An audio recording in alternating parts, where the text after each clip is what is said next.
Auto নিয়ে heroin এবং দামি সিগারেট বিক্রি করতে এসে স্থানীয় যুবকদের হাতে ধরা পড়ল এক যুবক। এই ঘটনায় যুক্ত আরও এক যুবক পালিয়ে যেতে সক্ষম হয়। ঘটনা শনিবার বিকেলে রাজধানীর রাধানগর স্ট্যান্ড সংলগ্ন এলাকার রাধা মাদক উন্নয়ন সংঘের যুবকরা এই নেশা বিরোধী অভিযান চালান। এবং মাননীয় মুখ্যমন্ত্রীর নির্দেশে প্রতিনিয়তই আমরা নেশা বিরোধী অভিযানে আমরা করে থাকি রাধা মাদক উন্নয়ন সংঘের পক্ষ থেকে। তারই অংশ হিসাবে আজ কিছুক্ষণ আগে আমাদের রাধানগর মোটর স্ট্যান্ডের সন্নিকটে আমরা দুজনকে ড্রাগস সহ প্রায় 30-32 খানা কোটা এবং সিরিজ সহ দামি সিগারেটের প্যাকেট 100 খানা মতো হবে, আমরা ওদেরকে ডিল করতে পেরেছি। একজনকে আমরা ধরতে সক্ষম হয়েছি, একজন ওখান থেকে পালিয়ে গেছে।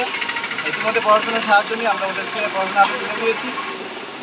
এই এরিয়াতে কি প্রায়ই এরকম কিছু এরিয়াতে হয়ে থাকে, কিন্তু আমরাও ওদের বিরুদ্ধে নেশার বিরুদ্ধে আমরা প্রতিনিয়তই আমরা ওদের বিরুদ্ধে সোচ্চার হয়ে আমরা এলাকাবাসীর সাহায্য নিয়ে আমরা ওদেরকে ধরার চেষ্টা করি এবং আমাদের এই অভিযান আগামী দিনেও জারি থাকবে। কতজন আসলো এখানে? টোটাল 2 জন ছিল, একজনকে আমরা ধরতে পেরেছি।